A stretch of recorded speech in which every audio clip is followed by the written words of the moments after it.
Hello my champions, welcome to the second class of our tonic series, जिसमें मैं आपको सिखा रहा हूं कि आप अपना खुद का इंग्लिश में आंसर बनाकर कैसे लिखें जिससे आपको पूरे नंबर मिल जाएं। अगर आपने इस सीरीज की फर्स्ट वीडियो नहीं देखी है तो डिस्क्रिप्शन में लिंक दे देता हूं, कमेंट में लिंक दे रहा हूं, वो जरूर देख लेना। और आज की वीडियो में मैं आपको सिखाने वाला हूं कि अगर आपको किसी क्वेश्चन के आंसर के 3-4 पॉइंट पता है तो कैसे उन्हें अपने शब्दों में इंग्लिश में बनाकर लिखना है। सिंपल, इतना सिंपल है। तो क्या आप रेडी हो? जल्दी से वीडियो को लाइक करके अपना प्यार मुझ तक पहुंचा दो। Let's get started. दोस्तों, अगले 5 मिनट मुझे ध्यान से सुनते रहना। बस मैं तुम्हें कहानी सुनाता हूं। एक ना बहुत हार्ड वर्किंग किसान था जिसका नाम था लेंचो। ठीक है, लेंचो था। कैसा था? बहुत हार्ड वर्किंग था, बहुत मेहनती किसान था। उसकी जो क्रॉप्स थी ना वो स्पॉइल हो गई थी, यानी खराब हो गई थी। क्यों? हेल स्टॉर्म आ गया था। और उसकी ना गॉड में उसका बहुत फर्म बिलीफ था। ठीक है, मैं तुम्हें कहानी सुना रहा हूं, कोई चैप्टर नहीं पढ़ा रहा, सिर्फ एक रैंडम कहानी है। उसका गॉड में फर्म बिलीफ था, तो वो क्या करता है? एक लेटर लिखता है। किसको? गॉड को। उसका लेटर पोस्ट मास्टर को मिलता है और पोस्ट मास्टर कंट्रीब्यूट करता है अपनी सैलरी से और उसको पैसे दे देता है, उसकी हेल्प कर देता है। That's it. इतनी सी कहानी थी, हिंदी में तुम्हें बताई मैंने, जिसके छोटे मोटे कीवर्ड्स ये थे। इतना तुम्हें पता था। अब तुमसे सवाल पूछा गया। सवाल क्या पूछा गया? क्वेश्चन आया, who is Lencho? Who is Lencho and what happened to him? मान लो ये क्वेश्चन था कि भाई लेंचो कौन था और उसके साथ क्या हुआ था। बहुत बेसिक बात करते हैं। ठीक है, अब हुआ क्या? तुम्हें आंसर नहीं समझ आ रहा कहां से लिखना है ना? कहां से शुरू करूं, क्या करूं? ऑनेस्टली बता देना। क्या तुम्हें सबसे पहले ये नहीं बताना चाहिए कि लेंचो कौन था? तो ये बताओ, लेंचो ये था, वो था, जो भी। कौन था लेंचो? लेंचो तो एक फार्मर था और हार्ड वर्किंग फार्मर था। यही तो है। लेंचो कौन था? हार्ड वर्किंग फार्मर था। और उसके साथ क्या हुआ था? उसके क्रॉप्स स्पॉइल हो गए थे ड्यू टू हेलस्टॉर्म। यही तो हुआ था। और फिर उसने क्या किया था? उसने राइट किया था एक लेटर। ठीक है, यही कहानी हुई थी ना? यही हुई थी ना? इंग्लिश नहीं आती ना? आंसर नहीं लिखना आ रहा ना? हाँ ठीक है, रुके रहो। अब मैं क्या करूंगा? मैं सबसे पहले तो यही आंसर लिखूंगा ना कि लेंचो। अब मैं अपने आंसर लिखने आया। सबसे पहले माइंड में मेरे क्या फिक्स होना चाहिए कि जिसके बारे में भी बात हो रही है वो था कौन? ये तो बताएंगे। तो मैं क्या लिखूंगा? Lencho is a hard working farmer. यही तो लिखूंगा। हाँ भाई, ये तो बेसिक है कि लेंचो कौन था? लेंचो एक हार्ड वर्किंग फार्मर था। और उसके पास क्या था? उसके पास विश्वास था। यह बात भी मुझे पता कि उसकी फेथ जो थी बहुत ज्यादा थी गॉड के अंदर। फर्म बिलीफ था, रोबस्ट बिलीफ था। ये तो हमने देखा था, हिंदी में देखा था। ठीक है, ये बता दूंगा। क्या बताऊंगा आगे? क्या बताऊंगा कि he has firm belief in God. ठीक है, ध्यान से देखते जाओ। देखो, तुम्हें बड़ा मजा आएगा भी। देखो, बड़ा मजा आएगा तुम्हें। इतना ही तो था। इतने में यहां तक किसी को कोई एतराज नहीं होगा। हाँ सर, ये तो बड़ा कॉमन था। लेंचो कौन था और उसको क्या था? उसके पास फर्म बिलीफ था गॉड के अंदर। इतना था। उसके साथ हुआ क्या था? उसकी क्रॉप्स स्पॉइल हुई थी। है? आगे बढ़ जाऊं मैं? हाँ, आगे बढ़ जाऊंगा। अब मैं लिखूंगा हिज क्रॉप्स। उसकी क्रॉप्स क्या हो गई थी? हिज क्रॉप्स गॉट डिस्ट्रॉयड या स्पॉइल्ड, जो भी मेरा मन चाहेगा, जो भी वर्ड मैं यूज करना चाहूंगा वो यूज कर लूंगा। ड्यू टू किसकी वजह से? Hello storm. है ना? मोटा माटी बात कर रहा हूं अभी। चलो, इतना हो गया। Then he wrote a letter to God. आगे की कहानी लिखूंगा कि उसने क्या किया? He wrote a letter to God. ठीक है, चलो यहां पे रखते हैं। चलो, he wrote a letter to God. और आगे की पूरी कहानी हम लिख सकते हैं ऐसे। अब ध्यान से देखो मजेदार चीज। जब मैं ये आंसर लिखने बैठा या मैंने कोशिश की, पता है उसमें मैंने किस किस चीज का इस्तेमाल किया? कौन से सेंटेंस बनाए? ध्यान से देखना। Lencho is a hard working farmer. यहां लगाया इज एम आर कि लेंचो एक हार्ड वर्किंग फार्मर है। इसका इस्तेमाल किया, इज एम आर। जैसे इसी तरह से जैसे माई नेम इज, ऐसे करके हम बोलते हैं। My name is Pooja, my name is Amit, he is my friend, you are my father, he is my brother, she is my teacher, ऐसे करके। इट इज डेली, ऐसे करके। ठीक है, ऐसे करके था। ठीक है, आगे क्या यूज किया हमने, he has firm belief in God. ये इंपॉर्टेंट है, इसमें पता है हमने सेंटेंस में क्या बनाया, किस चीज की मदद से बनाया, हमने हैज लगाया। क्या लगाया, हैज लगाया। हैज यहां क्यों लगा, कोई चीज पास होने के सेंस में। कौन सी चीज, कोई भी चीज पास होने के सेंस में। ध्यान से देखना, दो चीजें क्या, यहां हमने क्या क्या यूज किया, मेरा बच्चा क्या क्या यूज किया। एक तो इज, एम, आर का इस्तेमाल हो रहा है और एक हैज, हैव का इस्तेमाल हो रहा है सेंटेंस बनाने के लिए।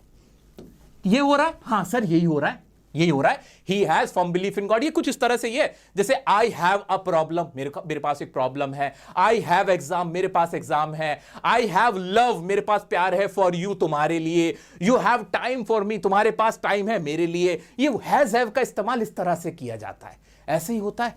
क्लियर है, बहुत ईजी है ना, बचपन में पढ़ा था। लेकिन सुनो, आंसर में इस्तेमाल हो रहा है भाई, आंसर में इस्तेमाल हो रहा है, देखते जाओ। तो हमने क्या देखा, इज का इस्तेमाल था इस एमआर वालों का, हैज हैव का पास होने वालों का इस्तेमाल था। और अब जो गाड़ी चली आगे, अब जो सेंटेंसेस हमने बनाने की कोशिश की है, वो पता है कैसे बने।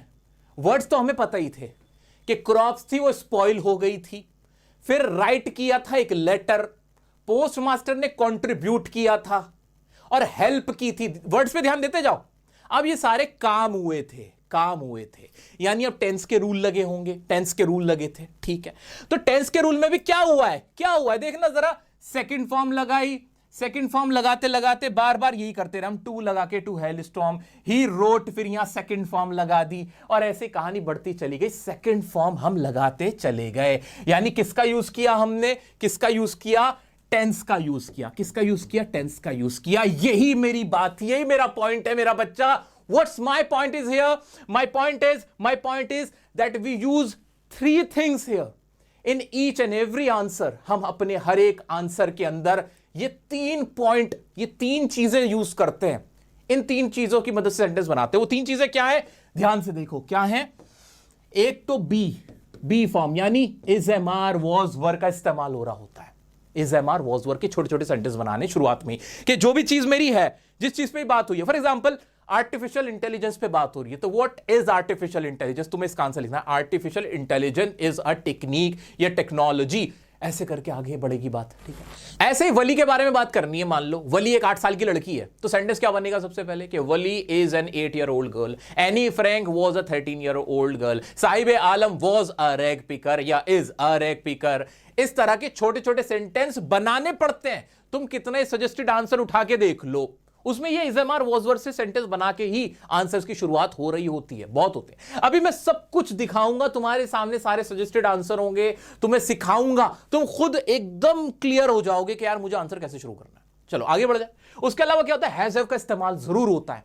आंसर में हमें लिखना होता है कि क्या चीज किसके पास है। जैसे हम कह सकते हैं we have a solution, he has a problem. अगर सही वली के बारे में बात हो रही होती तो वली का क्या था, वली हैज अ डिजायर, वली के पास एक डिजायर था। क्या उसका डिजायर क्या था, कि बस राइट करे, तो उसका डिजायर था, या हैड, और अब पास्ट है तो हैड हो जाएगा, प्रेजेंट है तो हैज हो जाएगा। वली हैड अ डिजायर यानी उसका डिजायर था, वली हैज अ डिजायर यानी उसका डिजायर है। ऐसे Anne Frank has a desire to have friends, या Anne Frank does not have friends, कि एनी फ्रैंक के फ्रेंड्स नहीं है। Anne Frank did not have friends, के उसके फ्रेंड नहीं। क्या ये सेंटेंस बनाने मुश्किल है, बिल्कुल मुश्किल नहीं है। तो हैज, हैव का हमें इस्तेमाल करना होता है। अभी इनको हम बहुत अच्छे से प्रैक्टिस करने वाले, बेफिक्र रहो, चिंता मत करो। आगे बढ़ते, तीसरी चीज आती है टेंस। टेंस तो बहुत सारे होते हैं, बहुत सारे नहीं करने पड़ते। मेनली जो टेंस इस्तेमाल होते हैं वो होते हैं 2 आंसर के अंदर। अगर तुमने उन 2 पे कमांड कर ली ना, तुम्हारा आंसर यार सही होगा ही होगा। मैं लिख के देता हूं वो 2 सेंटेंस, कौन से टेंस है, कौन से टाइप है। एक तो प्रेजेंट का इंडेफिनिट और एक पास्ट का इंडेफिनिट। इन 2 को पक्का कर लो यार। जिसने इन 2 टेंसेस को पक्का कर लिया उसको आंसर लिखने में दिक्कत नहीं आएगी। पक्का कराएगा कौन, तुम्हारा भाई अभी करा देगा। चिंता खत्म हुई। आज की क्लास का पूरा एजेंडा यह है कि ये 3 चीजें पक्की करनी है, और suggested answers, long answer, summary जितनी है उन सबको मैं यहां प्रूव करके दिखाऊंगा। तुमसे पूछूंगा देखो ये सेंटेंस कैसे बने हुए, कैसे शुरू करना है, सब कुछ यहीं पर कराऊंगा। इतना क्लियर हो रहा है, बेसिक क्लियर हो रहा है कि हमें क्या क्या पढ़ना होता है। इज, एम, आर, वॉज, वर लगाना होता है, हैज, हैव लिखना होता है। हैज, हैव से सेंटेंस बनता है कि उसका क्या डिजायर था, उसके पास खेत थे, उसके पास बिलीफ था, क्या था भाई उसके पास, तो हैज, हैव लग के सेंटेंस जरूर बनेगा। और तीसरी चीज टेंस। टेंस कौन सा, प्रेजेंट इंडेफिनिट और पास्ट इंडेफिनिट। क्या मैं मेरा बच्चा आगे बढ़ जाऊं। दोस्तों मुझे एक बात तो एकदम क्लियर हो गई है कि मुझे इन 3 चीजों का तो पता होना जरूरी है। क्या? एक तो जब भी मैं कोई अपना आंसर लिखना शुरू करूं तो यार इज एम आर से सेंटेंस तो बनने ही बनने, is am are was word से सेंटेंस बनने, कि जो चीज क्या है क्या थी, कि Lencho was, Anne Frank is, Valli was, artificial intelligence is, pollution was, ऐसे करके जो भी था। एक हैज हैव का इस्तेमाल मुझे करना, ये मेरे को बड़ा क्लियर है कि कोई चीज भी किसके पास क्या है। लेंचो के पास Lencho has faith, Valli has a desire, Anne Frank has no friends, ऐसे करके हैज हैव का इस्तेमाल होना है, ये भी मेरा माइंड क्लियर था। दूसरा कि टेंस सबसे ज्यादा कौन से इस्तेमाल होने, जो भी काम हो रहे होंगे उसने डिसाइड किया, लेटर लिखा, रिसीव किया, उसको बोला, ये सारे चीजों में टेंस का रूल लगेगा क्योंकि काम हो रहा है। और टेंस भी कौन सा, वो भी मुझे पता चल गया। कौन कौन सा भाई? प्रेजेंट का इंडेफिनिट और पास्ट का इंडेफिनिट, यही तो था। बस यही तो पक्का करना है। माइंड एकदम क्लियर है ना? हाँ बिल्कुल क्लियर है। इसके अलावा भी 2-3 मसाले वाली चीजें हैं। अभी तो सीरीज की सेकंड वीडियो है, ठीक है, चिंता ना करो, वो भी सीखेंगे, ठीक है। ये बेसिक है, ये बेसिक है। माइंड एकदम ऐसा हमारा क्लियर हो चुका है, बिल्कुल क्लियर हो गया। चलो आगे बढ़ते हैं। सर ये तीनों चीजें तो एकदम पक्की हैं, इसमें तो कोई दिक्कत नहीं है। Is am are was word तो हमें आता है, आप और प्रैक्टिस करा दोगे अभी, वो भी समझ लेंगे। हैज हैव भी हमें समझ में आया हुआ है, और प्रैक्टिस करा दोगे वो भी समझ लेंगे। मेन इसकी दिक्कत है, इसकी कोई ट्रिक बता दो। बताता हूं ना, सुनो ना, सुनो ना। तुम्हें टेंस पक्के करने हैं, माइंड में एक सिंपल सा रूल क्लियर करो, पास्ट इंडेफिनिट और प्रेजेंट इंडेफिनिट को कैसे पक्का करना है। भाई ये जो प्रेजेंट और पास्ट इंडेफिनिट है कुछ भी नहीं है, हलवा है, हलवा। हलवा खिला देता हूं, सुन लो। किसी को बताना मत ये वाली बात, तुम्हारी मेरे बीच की बात है, शेयर मत करना। ये ट्रिक एकदम एकदम सीक्रेट एक्सक्लूसिव ट्रिक लाया हूं तुम्हारे लिए, सुनो। भाई जिसने भी वो काम किया होता है वो तो सब्जेक्ट माना जाता है ना। हाँ, तो जिसने भी वो काम किया, मान लो लेंचो ने पत्र लिखा था, मान लो एनी फ्रैंक ने कुछ क्लास में बात की थी, एनी फ्रैंक ने चुटकुला सुनाया था, मिस्टर कीजिंग ने डांटा था, जिसने भी काम किया तो उसका तो नाम आएगा ना। भाई लेंचो तो आएगा ना। लेंचो ने क्या किया था? लेटर लिखा था ना। जो काम किया जाता है उसे बोलते हैं वर्ब, तो वर्ब लगा दो ना बस, लेंचो राइट, खत्म बात। अब राइट की जगह राइट्स हो जाता है। प्रेजेंट इंडेफिनिट का एक हल्का सा रूल है कि अगर सिंगुलर होता है, थर्ड पर्सन है, तो एस लग जाता है। इतनी तो तुमने मेरी टेंस की वीडियो देखी हुई है, एक बार और देख लेना प्रेजेंट इंडेफिनिट का रूल क्या होता है। कुछ भी रूल नहीं होता, अगर सब्जेक्ट सिंगुलर है, थर्ड पर्सन है, तो एस लग जाता है, इतना सा, और कुछ भी नहीं है। और फर्स्ट फॉर्म रहेगी, कौन सी फॉर्म? वर्ब की फर्स्ट फॉर्म। किसका रूल है ये? प्रेजेंट इंडेफिनिट का, है ना। तो Lencho writes a letter, Anne Frank ने क्या किया था? Anne Frank cuts a joke, उसने जोक सुनाया था, या Anne Frank writes an essay, उसने एक एसे लिखा था। मिस्टर कीजिंग गेट्स एंग्री, वो एंग्री हो जाते हैं किस पे? At Anne Frank. वली ने क्या किया था? वली टेक्स अ बस राइड, उसने टेक ली थी, यानी ली थी क्या चीज? बस राइड। ऐसे जो भी काम जिसने किया, वर्ब की फर्स्ट फॉर्म है तो प्रेजेंट इंडेफिनिट। सिंपल सा, क्लियर है फंडा मेरा फंडा क्लियर है, ठीक है। लेकिन अगर वो काम पास्ट में हुआ था तो वर्ब की फर्स्ट फॉर्म की जगह सेकंड लग जाएगी, किसमें? पास्ट इंडेफिनिट में। पास्ट इंडेफिनिट में भी कुछ भी नहीं है, बस ये तो मुझे याद रखना है। क्या कहा मेरा बच्चा? क्या कहा कि अगर मैं अपना आंसर प्रेजेंट इंडेफिनिट टेंस में लिख रहा हूं, प्रेजेंट में करके लिख रहा हूं कि एक लड़की होती है, वो ये करती है, उसने ये किया, उसने वो किया। फॉर एग्जांपल लेंचो वाला ही ले लेते हैं कि लेंचो ने क्या किया? लेंचो लेटर लिखता है, फिर वो पोस्ट मास्टर उसको पढ़ता है, हम आते हैं, हम जाते हैं, वो फिर गुस्सा करता है। ये सारे क्या है? ये अभी में बात हो रही है ना, प्रेजेंट में सुना रहे हैं ना हम कहानी को। तो यहां पे प्रेजेंट इंडेफिनिट वाले सेंटेंस, यानी सब्जेक्ट वर्ब की फर्स्ट फॉर्म, ठीक है। ऐसे ही यस लगता रहेगा। अगर मैं उसे पास में सुनाऊं कि लेंचो एक किसान था, फिर उसने लेटर लिखा, फिर बारिश हो गई, फिर पोस्टमास्टर ने रिसीव किया, पोस्टमास्टर ने कंट्रीब्यूट किया, पोस्टमास्टर ने रिप्लाई दिया, पोस्टमास्टर ने हेल्प की, लेंचो उस पर गुस्सा हुआ, पोस्टमास्टर को उसने क्रुक, बंच ऑफ क्रुक बोला, ऐसे करके। तो ये पास्ट में हो गया। तो क्या करना है? कुछ भी नहीं, सब्जेक्ट तो वही रहेगा, लेंचो, पोस्टमास्टर, जिसने भी जो काम किया था। जैसे लेंचो राइट की जगह second form wrote a letter, तो मेन वर्ब की बस सेकंड फॉर्म लगाते जाओ और सेंटेंस बनाते चले जाओ। तो 2 फंडे एकदम क्लियर है क्या मुझे? क्या मेरे सभी बच्चों को, सभी मेरे साथियों को, मेरे छोटे बहन भाइयों को ये फंडे क्लियर हुए कि जब भी मैं आंसर लिखूंगा तो मुझे बस ये याद रखना है, जो जो काम होते जाएंगे, जिसने वो काम किए, भाई उसका नाम आता रहेगा। लेंचो ने लिखा था तो Lencho wrote a letter, Valli took a bus ride, Valli collected the amount, collected the money, किस चीज के लिए? फॉर बस राइड, तो बस राइड, ऐसे करके। क्या मैं ऐसे सेंटेंस बना पा रहा हूं? आ रहे माइंड में? अभी आएंगे, जब तक नहीं आएंगे मैं यहां से नहीं जाने वाला हूं, चिंता मत करो, अभी प्रैक्टिस कराता हूं। प्रैक्टिस भी कुछ अलग अंदाज में करते हैं दोस्तों। अभी हमारे सामने एक क्वेश्चन है किसी एक चैप्टर से, क्लास 10 का चैप्टर है एनी फ्रैंक वाला। तुम लोगों ने अगर नहीं भी पढ़ा कोई फर्क नहीं पड़ता, अभी सिर्फ हम इसे एक क्वेश्चन और एक आंसर के तौर पर देख रहे हैं, ठीक है। रैंडम कोई क्वेश्चन आंसर है। अब एग्जाम में जो पूछा गया क्वेश्चन, वो हमसे क्या पूछा गया, उसका सजेस्टेड आंसर क्या लिखा गया है, वो देखेंगे। आइए, व्हाट डू यू थिंक, आप क्या सोचते हो अबाउट एनी टैलेंट, एनी के टैलेंट के बारे में? फॉर राइटिंग एसेज, वो जो ऐसे लिखती थी, उसके बारे में आप क्या सोचते हैं? विच शी रोट, जो उसने लिखे कन्विंसिंगली, बहुत बढ़िया तरीके से लिख दिए, when punished by the teacher, जब उसके टीचर ने उसको पनिश किया। ठीक है, यह क्वेश्चन था। अब इसका आंसर जो लिखा गया है जरा पढ़ना तो, क्या लिखा है? Any was an intelligent but talkative girl. शुरुआत ही किससे हो रही है? वॉज वर से हो रही है, is am are was were से हो रही है। ये तो बहुत बढ़िया था भाई। एनी फ्रैंक के बारे में बात होगी तो पहले ये तो बताएंगे कि एनी वॉज, और जो भी थी वो, लेंचो वॉज, जो भी था वो, एल्बर्ट आइंस्टाइन वॉज, जो भी थे वो, इस तरह से बात करेंगे। ग्रिफिन वॉज लॉलेस पर्सन, ये ऐसे ही तो शुरू होगा। तो क्या is am are was were वाले जो सेंटेंसेस हैं, क्या मुझे इस्तेमाल करने चाहिए अपने आंसर के शुरू में? बिल्कुल, चाहे टॉपिक कोई सा भी हो, सबसे पहले तो ये सेंटेंस हमारा लग जाता है। मोस्ट ऑफ द टाइम्स तो ऐसे ही शुरुआत करनी है, माइंड को क्लियर रखना है कि कौन है, पहले उसको बता दो भाई वो ऐसा था, ऐसी थी, वो जगह ऐसी थी, बेकर ऑफ गोवा वॉज ऐसे, the culture of Goa was ऐसे, ऐसे करके शुरुआत होगी। तो कुर्ग जो थी जगह, तो कुर्ग वॉज या इज, जो भी है, is a heavenly place in the world, in India, ऐसे करके शुरुआत करेंगे। क्या समझ पा रहे हो? आगे बढ़ते हैं। मेरा लिखा आंसर नहीं है ये वाला, ये तो सजेस्टेड आंसर है। आओ देखते हैं फिर क्या हो रहा है। The teacher mister Keesing was, दोबारा से उनके बारे में कि मिस्टर कीजिंग क्या थे, वो इरिटेटेड हो जाते थे एनी की हरकतों से। फिर आगे देखते हैं। She had to write assignments as a punishment. However, क्या हाउएवर मैंने तुम्हें लर्न करने के लिए कहा था कि नहीं?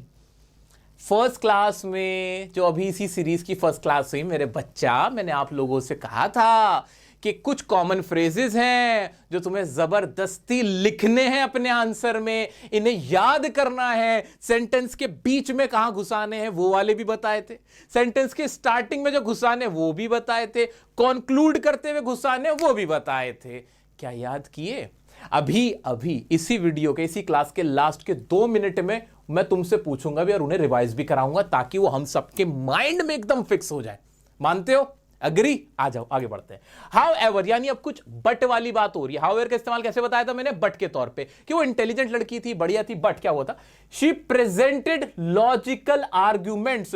उसने क्या किया मेरा बच्चा? प्रेजेंटेड, एडी आया सेकंड फॉर्म में, यानी पास्ट में बात, कि उसने प्रेजेंट किया, और क्या किया उसने फिर, और क्या किया उसने, और उसने कन्विंस्ड किया टीचर को। शी रोट किया उसने, यानी राइट किया, ऐसे करके। ठीक है, सेकंड फॉर्म लगाते चले गए और जो जो उसने काम किया था बताते चले गए कि she presented her answer in a logical वे। ठीक है, लॉजिकल वे में था। और आगे क्या था? She even wrote a poem in the third task में उसने एक पोएम को रोट कर दिया। मैं बार-बार रोट ऐसे से क्यों बोल रहा हूं? ताकि तुम्हें समझ में आ जाए कि सेकंड फॉर्म है रोट, राइट की रोट है। अगर इसे प्रेजेंट में बोलता तो राइट्स लिख देता, शी राइट्स अ पोएम, के वो एक पोएम लिखती है। ठीक है, आगे बढ़ जाऊं और फिर देखो फिर क्या था? This shows. अब शोज, जब भी किसी भी वर्ड के आखिर में एस देखो ना, दिमाग में बत्ती जला लेना कि वो प्रेजेंट इंडेफिनिट है। और इंडेफिनिट की आवाज कैसे निकलती है? ताहती है, इस तरह से कि वो उसने दिखाती है, वो शो करती है, वो ऐसा कहता है। कहानी में सुनाते हम कि एक लड़की आती है और वो अपने पिता से कहती है कि पापा मुझे पढ़ना है। उसके पिता कहते हैं हाँ बेटा तू खूब पढ़, मैं भी तुझे आईएएस बनते हुए देखना चाहता हूं। तो कहानी को प्रेजेंट में भी सुनाया जाता है और कहानी को पास्ट में भी सुनाया जा सकता है कि एक लड़की आई, उसने अपने पिता से कहा कि मुझे आईएएस बनना है, मुझे पढ़ना है। पिता ने जवाब दिया हाँ बेटा मैं भी चाहता हूं कि तुम आईएएस बनो, ऐसे करके। तो पास्ट में भी सुनाई जाती है कहानी और प्रेजेंट में भी, दोनों ही तरीके सही होते हैं। आगे बढ़ जाए, आ जाओ आगे बढ़ते हैं। एनी रोट अ पोयम, फिर दोबारा क्या लिखा है? Any wrote a poem. Any ने फिर राइट का रोट है, सब्जेक्ट ये रहा, वर्ब की सेकंड फॉर्म, और कुछ भी नहीं है इसके अंदर यार। शी वॉज अ क्या दिखा था? Prolific writer. She was a prolific writer. अब उसकी तारीफ कर दी, वो क्या थी? एक प्रोलिफिक राइटर थी। क्लियर है? अब सर आंसर तो हमें समझ आ गया, अब ये भी तो बता दो। ये तो हमें समझ में आया कि इसमें इज़मार वॉजवल लगाते जाना है और सब्जेक्ट और वर्ब रखते चले जानी है, ये भी क्लियर हो गया। अब हमें कीवर्ड्स कैसे याद रहेंगे? जैसे मान ली प्रोलिफिक का मतलब क्या होता है, ये कैसे याद रहेगा? या और भी जो मुश्किल सी वोकैबुलरीज हैं वो कैसे याद होंगी? लास्ट क्लास में 50 वोकैब्स दी थी और एक क्लास कराऊंगा मैं जिसमें तुम्हारी, मैं कम से कम सोच रहा हूं 500 तो मैं क्लास में ही करा दूंगा और कुछ और 500 वोकैब्स दूंगा, यानी 1000+ वोकैब्स का मैं तुम्हारा पावर बैंक बना के दूंगा। एक क्लास होगी, या तो नेक्स्ट क्लास होगी इस क्लास से अगली, या उसके आगे इसी सीरीज के अंदर एक क्लास होगी जिसमें सिर्फ तुम्हारे चैप्टर्स से रिलेटेड जो वोकैबुलरीज है, चाहे 9th हो, 10th हो, 11th हो, 12th हो, सबकी मैं वोकैबुलरीज ना पूरी कंपाइल करवा रहा हूं। जो कीवर्ड्स हैं, जो तुम्हें याद होने ही चाहिए, जो तुम हर जगह इस्तेमाल कर सकते हो। क्योंकि अब यार देखो खेल क्या बचा है, ध्यान से देखना, खेल क्या बचा है। तुम्हें जो क्वेश्चन मुश्किल लगते हैं ना, सिर्फ खेल अब यहां का बचा हुआ है। खेल सिर्फ अब ये बचा हुआ है कि भाई सब्जेक्ट के बाद तो वर्ब रखते ही हैं सब, सब्जेक्ट के बाद तो वर्ब रखते ही हैं कि लेंचो, और उसके बाद डिसाइड है तो डिसाइड आ जाएगा, जो भी है राइट है तो राइट आ जाएगा। ये तो सबको समझ में आया हुआ है। पता है तुम फंसोगे कहां? जैसे अब यहां एक वर्ड लिख दिया मैंने, अंडरस्कोर, मैंने यहां लिख दिया अंडरमाइन, तुम यहां फंस जाओगे। तुम्हें लगेगा पता नहीं क्या मतलब निकल रहा है इसका, क्योंकि तुम्हें अंडरमाइन का मतलब नहीं पता, तुम्हें अंडरमाइन का मतलब नहीं पता। जैसे सोशल मीडिया हैज अंडरमाइंड, ऐसा हो गया, ये क्या था? अब तुम यहां कंफ्यूज हो जाते हो मेरा बच्चा, जबकि रूल तो वही था, सब्जेक्ट और वर्ब भी लगी हुई थी। अब मैं तुम्हें सिखा दूंगा अंडरमाइन का मतलब क्या है, अंडरस्कोर का मतलब क्या है, मैं तुम्हें वो वोकैबुलरीज दे दूंगा, बात ही खत्म हो गई, बात ही खत्म हो गई। कीवर्ड्स भी तैयार है, आंसर लिखना कैसे वो भी तैयार है, और क्लास में आने वाली क्लासेस में एडवांस लेवल का जो आंसर लिखा जाएगा, इंप्रेस कैसे करोगे औरों को, वो भी सिखा दूंगा। अभी यहां तक मुझे बताओ, यहां तक मुझे बताओ, मैंने अभी तुम्हें एक आंसर दिखाया कैसे लिखा गया था, कि ये क्लियर हुआ? माइंड बन रहा है, माइंड सेट बन रहा है, कॉन्फिडेंस आ रहा है कि यार कोई भी दुनिया का क्वेश्चन पूछ ले, चैप्टर से ही तो पूछेगा, चैप्टर से ही तो आएगा। जो मेरी बुक्स के चैप्टर है उसकी हिंदी की कहानी तो मुझे पता ही है, पता ही होती है सबको, 4-5 पॉइंट्स तो हमें आते ही हैं। तो वो चीज क्या है, उसकी शुरुआत एसएमआर वॉज से लगाते जाएंगे, he was intelligent, he was this, ऐसे करके इंट्रोड्यूस करेंगे पहले उसको, ठीक है। बीच में कॉमन फ्रेजेस घुसा देंगे, कॉमन फ्रेजेस भी हमने लर्न कर रखे हैं। साथ में जो जो काम होता चला गया बस लगाते चले जाएंगे, सब्जेक्ट रखेंगे, वर्ब रखेंगे, और इस तरह से करेंगे। इतना क्लियर है यहां तक? क्या मैं आगे बढ़ जाऊं? दोस्तों अब हमारे सामने एक और क्वेश्चन है एग्जाम का, और उसका एक सजेस्टेड आंसर है। अब ये कहानी तुम्हें नहीं भी पता, कोई फर्क नहीं पड़ता, हम तो सिर्फ सीखने के पर्पज से देख रहे हैं। क्वेश्चन क्या पहले वो समझे। Why did the Iron Master compare Adler to a Parson? कि आयरन मास्टर ने एडला को पार्सन से क्यों कंपेयर किया है? पार्सन एक पादरी को बोलते हैं, ठीक है। अब उसका आंसर क्या लिखा है देखना ध्यान से, He compares Adler to a Parson। मुझे ईमानदारी से बता दो कौन सा टेंस में यूज हुआ है, कौन से टेंस में आंसर लिखा जा रहा है? प्रेजेंट इंडेफिनिट टेंस में आंसर लिखा जा रहा है। अब बहुत सारे बच्चे कहेंगे कि सर यहां तो डिड था, क्वेश्चन तो पास्ट में पूछा गया था, आंसर प्रेजेंट में कैसे हो सकता है? बिल्कुल हो जाता है, कोई इसमें बुराई नहीं है, क्योंकि कहानी जब नरेट की जाती है तो वो प्रेजेंट इंडेफिनिट में भी की जाती है, जरूरी नहीं कि पास्ट यूज हो, ठीक है। तो कंपेयर किया, तो क्या किया, यहां से उठा लिया ये तो कि मास्टर ने, आयरन मास्टर ने कंपेयर किया एडला को पार्सन से, बिकॉज अब उसका रीजन दे दिया, डायरेक्ट रीजन दे दिया। क्यों डायरेक्ट रीजन दे दिया? 40-50 वर्ड में आंसर था, अगर यही सवाल 120 वर्ड में होता तो क्या डायरेक्ट ऐसे लिखते? नहीं, फिर बैकग्राउंड में जाते, एडला कैसी है, कैसी उसकी आदतें थी, उसने फिर क्या क्या किया था, फिर आंसर को लंबा करते हैं। यहां हमें जब भी शॉर्ट आंसर लिख रहे होंगे मेरा बच्चा, शॉर्ट में हम कट टू कट बातें करते हैं, उसमें कहानियां नहीं लिखनी है। 40 से 50 वर्ड है, 3 नंबर का सवाल है, 2 नंबर का सवाल है, सवाल पूछा, वजह बताओ, डायरेक्ट वजह मुंह पे देके मार दो, खत्म। क्या वजह दी इन्होंने? He compares Adler to a person because she has great power of persuasion। अब यहां has का इस्तेमाल कैसे हुआ तुम खुद देख लो यार, तुम खुद देखो कितना स्मार्ट हूं मैं। अरे ये तो कुछ और कहीं और चला गया मैं, तुम खुद देखो क्या लिखा हुआ है सजेस्टेड आंसर्स में। ये बुकिश लैंग्वेज, टफ लैंग्वेज मानी जाती है, उसमें भी हैज हैव का इस्तेमाल है। क्या इसी सेंटेंस को ऐसे बना सकता था मैं, जो यहां पे बना हुआ है कि एडला इज गुड एट परसुएजन, या एडला हैज गुड परसुएजन स्किल्स, ये बना सकता था, बिल्कुल बना सकता था।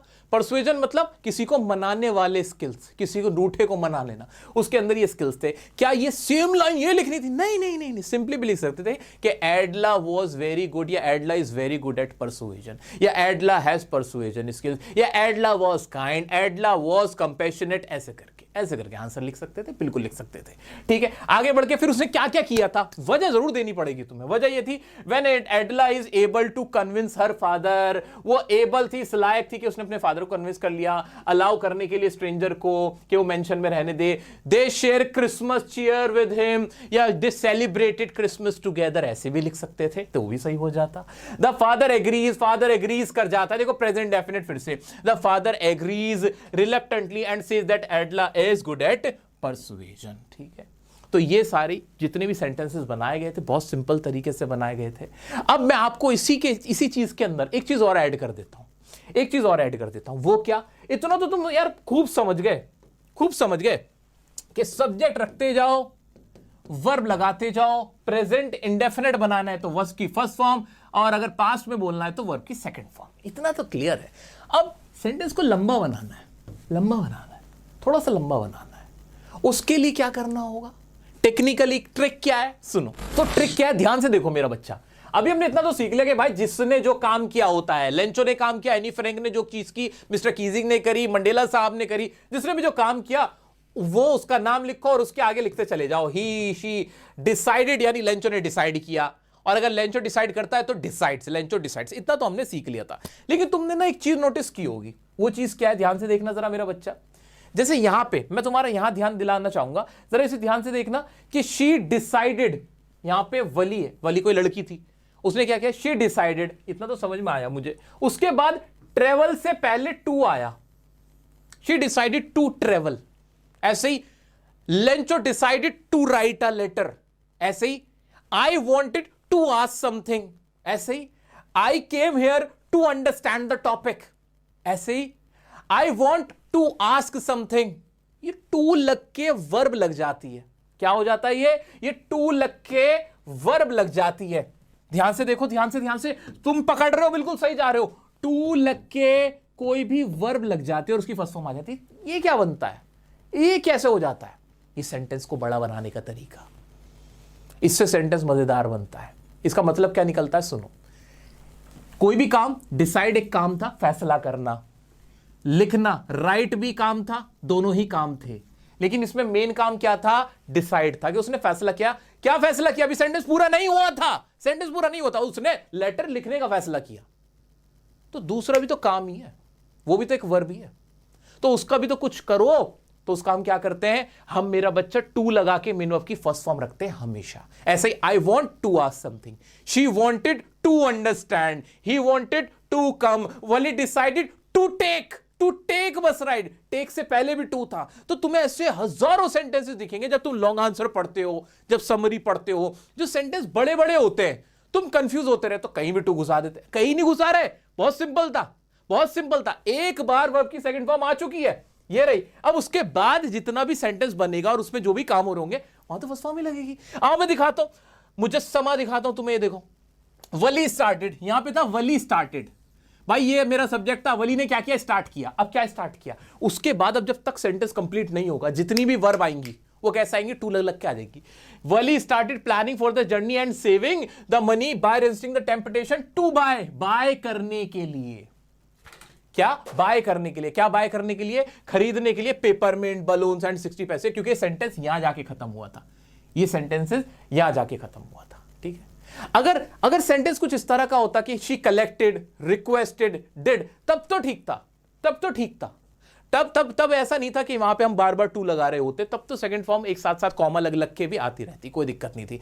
लेकिन यहां पे क्या हुआ है, यहां पे सेंटेंस में शुरुआत कि उसने क्यों किया, यहां पे एक पर्पस दिखा रहा है, उसने फैसला किया क्या करने के लिए। तो जहां ये पर्पस दिखे, जहां कोई ये मकसद दिखे हमें कि हाँ ये ऑब्जेक्टिव था इस काम को करने का, जैसे she decided to take bus ride, उसने फैसला किया क्या करने के लिए, ये जो करने के लिए जो आवाज आ रही है, तब हम टू लगा रहे होते हैं। इसलिए तुम बहुत सारे सेंटेंसेस में देखोगे, जैसे यहां तुमने देखा कि जहां पे क्या हो रहा था, टू लगा के हम आगे अपनी बात कह रहे थे। ऐसे मैं वापस यहां आता हूं, दोबारा से समझाता हूं।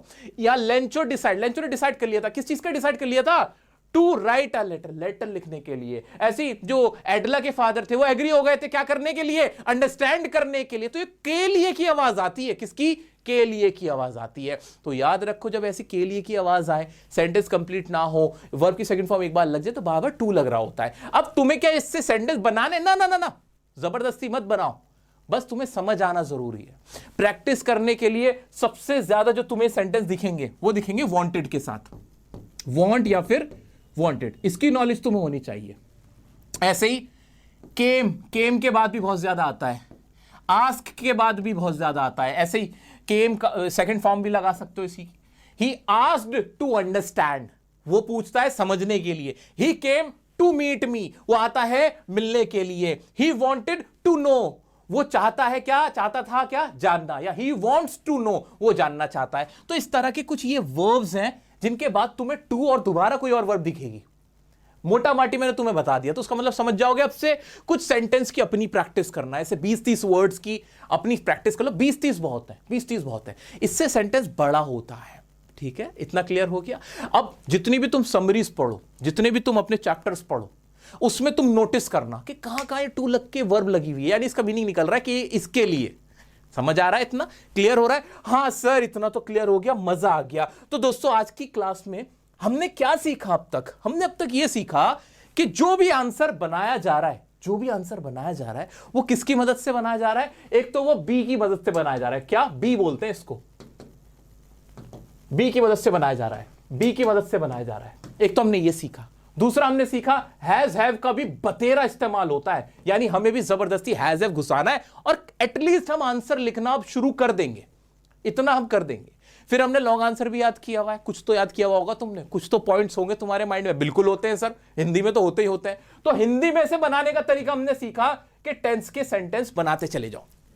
सब्जेक्ट रखो, वर्ब रखो, सब्जेक्ट रखो, वर्ब रखो। और कैसे रखो कि प्रेजेंट में अगर आंसर है तो प्रेजेंट में कैसे रखना, वर्ब की फर्स्ट फॉर्म एसईएस लग रहा है, बस उसका ध्यान रख लेना है।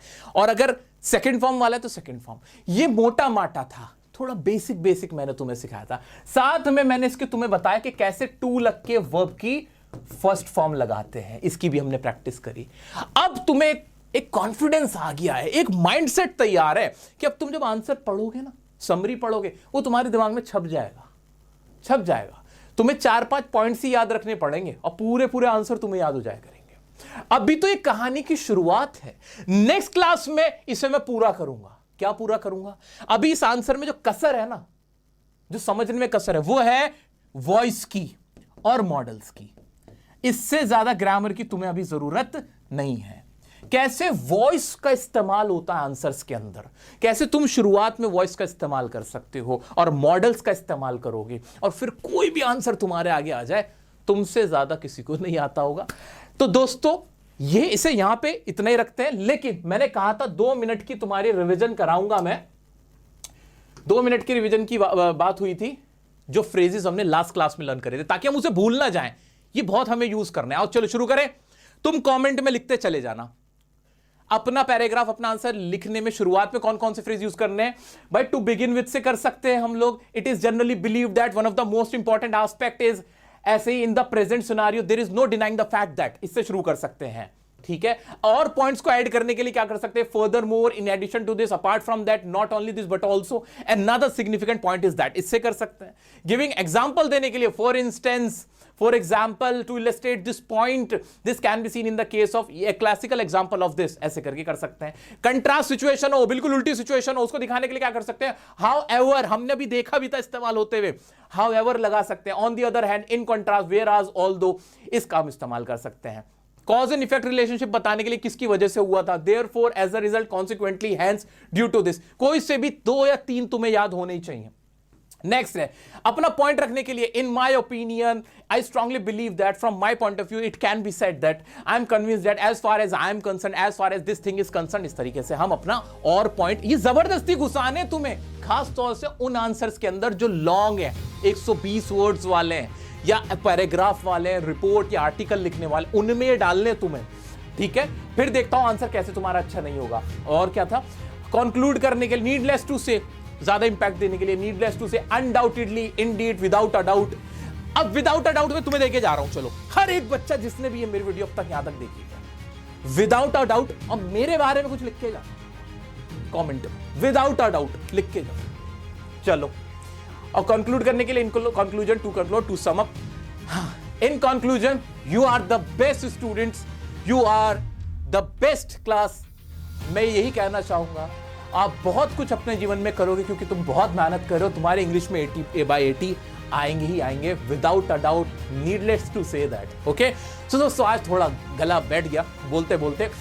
इन सब की पीडीएफ तुम्हें टेलीग्राम पे मिल जाएगी। कोई डाउट आता है इंस्टाग्राम पे मुझसे कनेक्ट कर सकते हो। अपना होमवर्क करते रहना प्लीज, ठीक है? कोई भी डाउट है जरूर पूछना, बिल्कुल बेझिझक पूछना। अच्छे से मैं तुम्हें एक्स्ट्रा ज्यादा से ज्यादा क्लासेस दे दूंगा, बट तुम्हारा डाउट नहीं छोड़ूंगा। अगली क्लास में हम अपनी आंसर स्किल्स को, आंसर राइटिंग स्किल्स को और इनहांस करने वाले हैं, और एक वो क्लास जो वोकैब वाली बड़ी क्लास होने वाली है, उसमें तो रगड़ देंगे पूरा बढ़िया से। ठीक है, मिलते हैं नेक्स्ट क्लास में, बिल्कुल मिस मत कर देना नेक्स्ट क्लास। मोस्ट प्रोबेबली 8 तारीख को या 7 तारीख को तुम्हारी मैं नेक्स्ट क्लास देने की कोशिश करूंगा। 7 या 8 में जरूर आएगी क्लास, जो 3rd क्लास होने वाली है। Thank you so much for your love. Channel को सब्सक्राइब करके रख लेना नहीं किया तो। Love you all, bye.